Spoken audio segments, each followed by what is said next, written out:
Meanwhile, there is more information pouring in. There is no interim order that has been passed by the Supreme Court today, but the court will hear the plea tomorrow 2 p.m.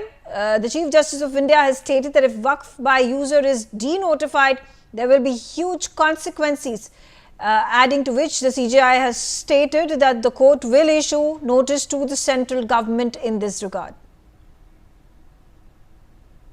आज दोनों पक्ष को सुना गया, लेकिन जो आगे की सुनवाई है वो कल 2 बजे के लिए एडजर्न किया गया है और अभी सुनवाई पूरे केस में जारी है। जो मुस्लिम पक्ष के जो वकीलों का कहना था कि सेक्शन 3 में, सेक्शन 9 में, सेक्शन 14 में, सेक्शन 36 में और सेक्शन 83 में जो अमेंडमेंट्स हुए हैं, वो अमेंडमेंट्स उनके फंडामेंटल राइट का हनन करता है। ये मुस्लिम पक्ष का दलील था कानून के हिसाब से। दूसरा उनका कहना है कि जो उनका फंडामेंटल राइट है आर्टिकल 25-26 में, यह जो संशोधित कानून है ये उसका हनन करता है। लेकिन भारत सरकार के तरफ से सॉलिसिटर जनरल और हम लोग जो समर्थक इस संशोधन के हैं, हम लोग के तरफ से जो सीनियर एडवोकेट्स और हम लोगों ने भी अपनी बात रखी कि जो अमेंडमेंट है वो बिल्कुल संविधान सम्मत है और उसमें के अमेंडमेंट को जब आप देखेंगे, चाहे वो सेक्शन 3 का अमेंडमेंट हो, सेक्शन 9 का अमेंडमेंट हो, सेक्शन 14 का अमेंडमेंट हो, सेक्शन 36 का अमेंडमेंट हो, 83 में, तो कोई भी फंडामेंटल राइट का हनन नहीं हो रहा है।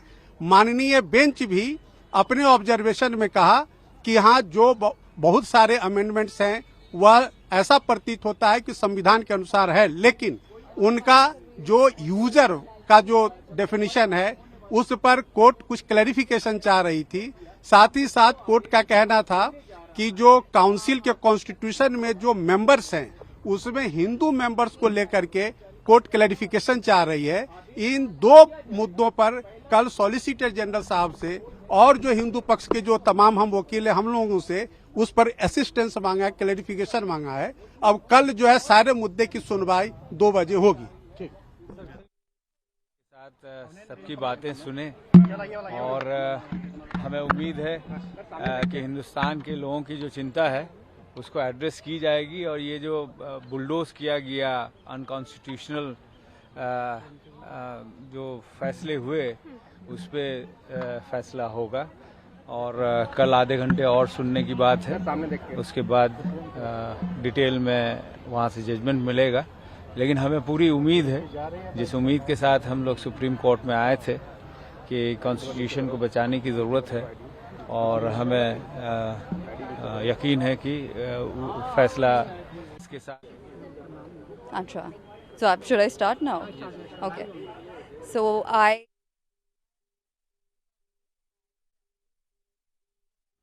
Sambhav on the telecast with me. Sambhav, so finally the court has come to the conclusion that it will be issuing a notice to the central government and the hearing will resume tomorrow 2 p.m. onwards. If the court has particularly emphasized on Waqf by user and the issue of denotification and the consequences that will then unravel after that, what does this signify?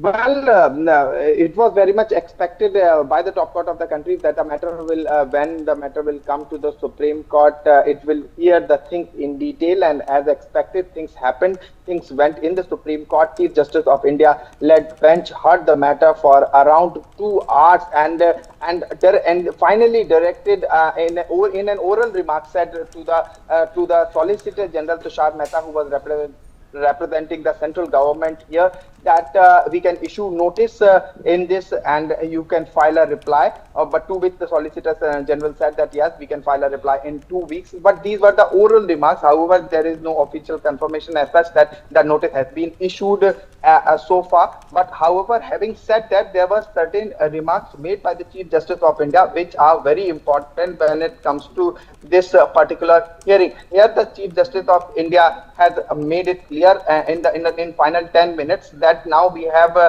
2 options. The first option before us is to hear all the matters pending in different high courts and in the Supreme Court.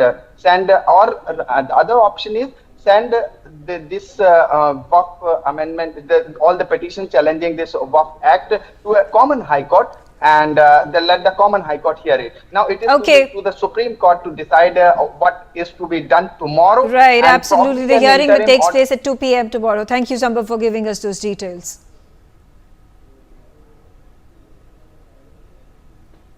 धन्यवाद करता हूं अपनी माननीय सर्वोच्च न्यायालय को, जहां का मैं 27 वर्षों से लाइफ टाइम मेंबर हूं। यहां उन्होंने बिल्कुल निर्भीकता, निष्पक्षता, निडरता के साथ बहुत जल्दी सुनवाई लगाई, जैसा जनरली नहीं सुनवाई हो पाती, लेकिन क्योंकि धार्मिक भावनाएं हैं, सवाल हैं लोगों के। वैसे तो ये वक्फ का अमेंडमेंट एक्ट बिल लोकसभा द्वारा पास हो चुका, उसके बाद राज्यसभा द्वारा पास हो चुका। आदरणीय जगदम्बिका पाल ने इसमें बहुत बड़ी कमेटी बना के उसका पूरी चर्चा की, सबके सुझाव लिए।